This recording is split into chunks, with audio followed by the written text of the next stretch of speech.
Assalamualaikum warahmatullahi wabarakatuh. Nama saya Muhammad Amir Hakim bin Muhammad Zaini, A1828891, dan saya akan membentangkan Indeks Prestasi Alam Sekitar (EPI) untuk projek akhir individu. Seterusnya, nama indeks dan tujuan indeks digunakan. Indeks yang dipilih adalah Indeks Prestasi Alam Sekitar ataupun singkatannya adalah EPI. Tujuan indeks ini digunakan adalah yang pertama, menggunakan 40 indikator prestasi menentasi 11 kategori isu. EPI menyeraikan 180 negara mengenai kemajuan mereka ke arah memperbaiki kesihatan alam sekitar, melindungi daya hidup ekosistem dan mengurangkan perubahan iklim. Itu yang pertama. Yang kedua, EPI menawarkan kad skor yang menyalahkan leaders and laggards dalam prestasi alam sekitar dan menyediakan panduan yang praktikal untuk negara yang beraspirasi untuk bergerak ke arah masa depan yang lebih mampan. Yang ketiga, indikator EPI menyediakan kaedah untuk mengesan masalah, menetapkan sasaran, menjejaki trend, memahami dapatan dan mengenal pasti amalan polisi yang terbaik. Selain itu juga, EPI menawarkan alat polisi yang berkuasa dalam menyokong usaha untuk memenuhi sasaran matlamat pembangunan lestari PBB ataupun UN Sustainable Development Goals dan untuk menggerakkan masyarakat ke arah masa depan yang lebih lestari. Pemulih upah yang terlibat. Indeks Prestasi Alam Sekitar (EPI) merupakan sebuah indeks komposit yang menggabungkan dan menyuling data mengenai 40 isu kelestarian kritikal kepada satu nombor yang merumuskan prestasi peringkat negara. EPI terdiri pada 3 objektif polisi yang mana kemudiannya dipecahkan kepada 11 kategori isu dan kemudiannya dipecahkan lagi kepada 40 metrik ataupun indikator persekitaran yang khusus. Raja berikut menunjukkan pemulih ubah yang terkandung dalam EPI 2022. Kesihatan persekitaran mengukur kesan pencemaran alam sekitar terhadap kesejahteraan manusia. Kedua, daya tahan ekosistem pula mengukur sumber semula jadi, pemeliharaan habitat dan perkhidmatan ekosistem. Ketiga, perubahan iklim mengukur trend negara dalam pelepasan bahan pencemar iklim dan mengukur sama ada negara berada di landasan yang tepat untuk mengurangkan pelepasan ini dengan jayanya. Bagi memudahkan pengubahan polisi perpacukan data, EPI mengubah dataset persekitaran yang kompleks kepada metrik mudah yang mengukur kemajuan kemampanan. Metrik ataupun indikator memberikan setiap negara skor dengan 0 menandakan prestasi terburuk dan 100 menunjukkan prestasi terbaik. Pempiawaian. Metrik sangat berguna apabila pengubah polisi dan penyelidik boleh menggunakannya untuk membandingkan prestasi antara negara. Pempiawaian data adalah dengan membahagikannya dengan penyebut sepunyam bagi menghasilkan perkadaran ataupun unit per kapita dan bukannya unit mentah.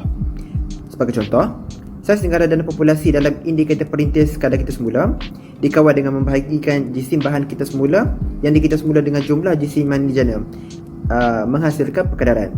Data tentang risiko kesihatan persekitaran daripada projek Global Burden of Disease (GBD) menunjukkan prestasi sebagai kadar bagi setiap 100,000 orang ataupun kadar daily. Kadar daily ini bermaksud bilangan tahun hidup yang diselaraskan kecacatan piawaian umur yang hilang bagi setiap 100,000 orang. Seterusnya, penjelmaan. Bagi beberapa isu alam sekitar, kebanyakan negara cenderung menunjukkan prestasi yang sangat baik ataupun sangat teruk, yang menyebabkan negara lain tersebar di seluruh julat nilai data yang lain. Perkara ini mewujudkan taburan serong yang boleh memperkenalkan ketidaksamaan ataupun bias ke dalam indeks komposit. Dalam kes sedemikian, EPI menggunakan penjelmaan logarima iaitu ln untuk menambah baik tafsiran hasilnya. Penjelmaan ini menyebarkan skor negara pada satu hujung julat, membenarkan indikator untuk memberi markah yang lebih baik kepada negara di mana prestasi relatifnya kelihatan seakan-akan tidak dapat dibezakan. Tanpa penjelmaan logarima, hanya negara yang berada pada julat data yang melampau mampu dibandingkan dengan mudah. Namun perbezaan antara leaders and laggards tidak dapat dilaksanakan. Raja di atas adalah data yang tidak dilakukan penjelmaan versus raja di bawah iaitu data setelah penjelmaan dilakukan. Dapat kita lihat bahawa sekiranya tiada penjelmaan dilakukan, terdapat beberapa negara di mana nilainya terlalu kecil lalu menyebabkan kelihatan seakan-akan tiada. Sebab itulah kita kena lakukan penjelmaan ini bagi mengatasi masalah seperti ini. Berikut merupakan senarai indikator-indikator yang dilakukan penjelmaan terhadapnya.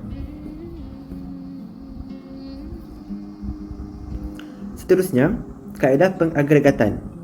Kesemua 40 indikator prestasi, 11 kategori isu dan 3 objektif polisi diagregatkan untuk mengira skor kesedaran EPI sesebuah negara. Langkah pengagregatan ini memerlukan pasukan EPI untuk memberikan pemberat kepada setiap indikator, kategori isu dan objektif polisi. Sesetengah pihak berkuasa, pengindeksan komposit menyokong menggunakan jumlah geometrik sebagai cara untuk mengambil kira prestasi yang berbeza-beza antara indikator dengan lebih kukuh. Namun, demi ketulisan, EPI mengabaikan kaedah ini dengan menggunakan jumlah aritmetik berpemberat yang mudah. Pemberat yang digunakan oleh EPI mencerminkan pelbagai faktor, termasuk kepentingan isu, kualiti data, ketepatan masa data dan analisis statistik untuk mengimbangi taburan skor. Berikut merupakan pemberat bagi 40 indikator. Berikut pula merupakan pemberat bagi 11 kategori isu dan 3 objektif polisi. Untuk penskoran, langkah pertama adalah kira skor indikator. Setelah pasukan EPI memperoleh, mengesahkan dan menjumlahkan data, langkah terakhir adalah menskalakan 10 data menjadi skor 0 hingga 100. Proses ini meletakkan semua indikator pada skala yang sama, membolehkan perbandingan dibuat dan diagregatkan ke dalam indeks komposit. EPI menggunakan pendekatan jarak ke sasaran ataupun distance to target approach untuk pemakaian indikator. Formula umum untuk mengira indikator adalah X tolak W bahagi B tolak W darab 100, di mana X merupakan nilai negara, B adalah sasaran untuk prestasi terbaik dan W adalah sasaran untuk prestasi terburuk. Langkah kedua, kira skor kategori isu. Secara umumnya, pengiraan skor kategori isu ini adalah hasil tambah pemberat darab dengan skor indikator. Itu adalah secara umum. Manakala secara spesifiknya, pengiraannya adalah seperti yang tertera dalam jadual dalam slide. Langkah ketiga, kira skor objektif polisi indeks prestasi alam sekitar. Secara umumnya, pengiraan objektif polisi ini juga sama seperti pengiraan skor kategori isu sebelum ini. Berikut merupakan pengiraan skor objektif polisi secara spesifik. Yang pertama, skor perubahan iklim ataupun PCC. Kedua, skor kesihatan alam sekitar ataupun HLT. Ketiga, skor daya tahan ekosistem ataupun ECO. Akhir sekali, kita kira skor indeks prestasi alam sekitar. So, formulanya adalah 0.38 PCC tambah 0.2 HLT tambah 0.42 ECO. So, kata penilaian dan klasifikasi indeks. Berikut merupakan visualisasi bagi kedudukan 180 negara di seluruh dunia dalam EPI 2022. Warna hijau mewakili pangkat yang tinggi, sehinggalah warna merah mewakili pangkat yang rendah.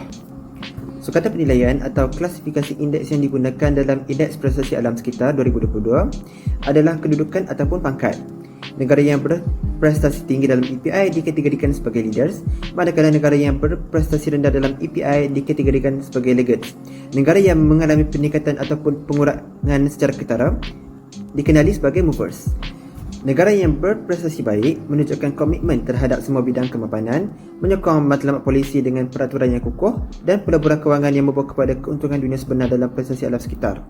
Skor EPI yang rendah pula menunjukkan bahawa negara-negara ini memerlukan pembingkaian semula yang luas bagi usaha kelestarian negara dengan penekanan khusus pada penyahkapunan, meningkatkan kualiti udara, meningkatkan pengurusan sisa dan memelihara biodiversiti. Okey, berikut merupakan top 5 bagi leaders dan juga laggards. So, untuk leaders, yang pertama adalah Denmark, diikuti United Kingdom, Finland, Malta dan yang kelima adalah Sweden. Untuk laggards pula, yang pertama adalah Pakistan, kedua Bangladesh, Vietnam, diikuti Vietnam, Myanmar dan akhir sekali adalah India. India itu adalah penyempil teruk. Berikut merupakan jadual bagi top 5 bagi movers yang mengalami peningkatan dan juga movers yang mengalami penurunan. Untuk movers yang mengalami peningkatan, kedudukan teratas adalah Malta dengan 25.4 mata, diikuti Afghanistan, United Kingdom, Finland dan Trinidad dan Tobago. Kemudian bagi movers yang mengalami penurunan pula, kedudukan teratas adalah Burundi, kedua Nepal, diikuti Vanuatu, Cote d'Ivoire dan Suriname. Analisis statistik yang terlibat dalam penilaian indeks. Untuk bagi ini, audit EPI 2020 digunakan memandangkan tiada audit bagi EPI 2022. Langkah asas analisis statistik indikator komposit adalah menilai kesandaian pemodelan berbeza antara alternatif yang munasabah. Kita ingin menguji kesan mempelbagaikan beberapa andai ini dalam julat alternatif yang munasabah dalam analisis ketidakpastian. Oleh itu, Objektif kita adalah untuk mengukur ketidakpastian yang terdapat pada peringkat dalam API yang boleh menunjukkan sejauh manakah negara boleh dibezakan dengan markah mereka.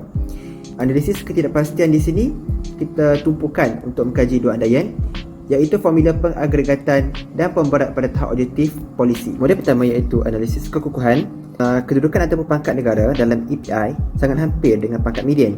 Median simulasi di semua negara beralih kurang daripada tambah tolak 10 kedudukan berkenaan dengan pangkat nominal, kecuali Republik Afrika Tengah yang menunjukkan perbezaan 12 peringkat. Di 95% negara, anjakan kurang daripada tambah tolak 5 kedudukan. Ketidakpastian dalam kedudukan kebanyakannya adalah sederhana, namun terdapat beberapa negara yang menunjukkan kepekaan tertentu terhadap perubahan. Terdapat 72% negara yang mempunyai 90% selang keyakinan daripada 10 tempat atau kurang, di mana 40% daripadanya mempunyai selang keyakinan 5 tempat atau kurang. Saiz selang keyakinan secara puratanya adalah kira-kira 9 tempat peringkat ataupun kedudukan, di mana kalau dalam konteks 180 negara ini, nilai ketidakpastian tersebut adalah sangat kecil. Sebilangan kecil negara mempunyai selang keyakinan yang lebih luas, dengan 9% daripadanya mempunyai selang lebih daripada 20 tempat. Republik Afrika Tengah dan Qatar khususnya mempunyai selang 48 dan 43 tempat masing-masing. Kedudukan Cameroon dan Gabon juga agak tidak menentu, dengan selang keyakinan lebih daripada 30 tempat. Ini bermakna, bagi negara-negara ini, sebarang perubahan dalam skim pemberat dan pengagregatan mempunyai kesan yang besar. Okay, baik. Secara keseluruhannya, kedudukan negara dalam API agak teguh kepada perubahan dalam pemberat objektif, polisi dan formula pengagregatan untuk majoriti negara yang dipertimbangkan. Dan juga didapati bahawa selang keyakinan secara amnya lebih luas bagi negara pada kedudukan pertengahan dan lebih kecil bagi negara kedudukan atas dan bawah. Rajah berikut menunjukkan kedudukan pangkat ataupun kedudukan median API untuk simulasi dengan aritmetik melawan mean geometry. Ini menunjukkan sensitiviti kedudukan hanya disebabkan oleh perubahan dalam kaedah pengagregatan. Plot menunjukkan taburan yang jelas tetapi agak terhad, yang membayangkan bahawa andaian mean geometri alternatif menyebabkan beberapa peralihan kedudukan yang ketara dalam bilangan negara yang terhad yang terbukti kurang teguh dalam perubahan ini. Seterusnya adalah analisis kepekaan. Rajah berikut menunjukkan kesan mengecualikan dua kategori isu, iaitu perkhidmatan ekosistem dan perikanan, yang didapati bermasalah kerana kehilangan data dan ketiadaan korelasi yang ketara.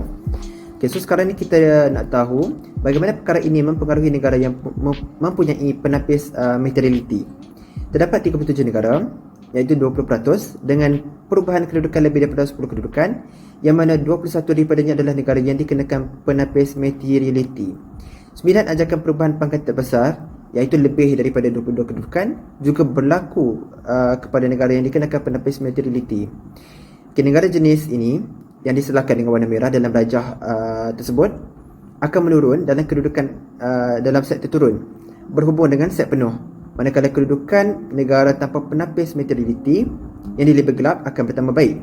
Ini menunjukkan bahawa sesetengah negara tanpa penapis materiality mungkin akan dihukum dalam markah mereka dalam API. Limitasi terhadap penggunaan indeks. Yang pertama, wawasan empirikal ataupun pemahaman yang mendalam berdasarkan bukti saintifik boleh meningkatkan tabir urus alam sekitar.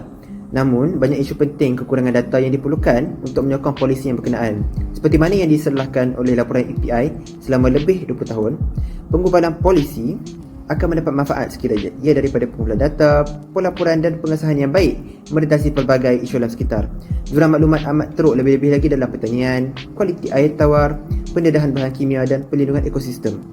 Kedua, negara mungkin menunjukkan prestasi yang baik dalam metrik alam sekitar dengan menyumbur luarkan aktiviti pencemaran mereka dan mendiskar perdagangan barangan dan perkhidmatan. Pada masa ini, API menjejaki prestasi alam sekitar dengan dalam sepadan negara sahaja dan tidak mengambil kira limpahan pencemaran merentasi sepadan. Okey, saya terangkan semula dalam bahasa yang lebih mudah. Walaupun terdapat negara yang mungkin menunjukkan prestasi baik dalam API, tapi semuanya itu disebabkan mereka tak buat pencemaran dalam sepadan negara mereka. Tapi dan sebaliknya, aktiviti pencemaran tersebut dilakukan di luar. Bagaimanakah perkara tersebut berlaku? Iaitu dengan mengimport barang daripada negara lain daripada menghasilkannya secara domestik. So dengan cara ini, negara yang menghasilkan barang tersebut ataupun yang mengeksporkan akan dipersalahkan atas aktiviti pencemaran tersebut dan bukannya negara yang mengimport barang tersebut. Akhir sekali, cadangan untuk menambah baik penggunaan indeks. Cadangan saya adalah menyemak semula pemberat bagi ketiga-tiga objektif polisi, terutamanya pemberat bagi perubahan iklim. Ini kerana walaupun pemberat merupakan budi bicara agensi, namun meletakkan perubahan iklim dengan pemberat yang tinggi adalah bermasalah.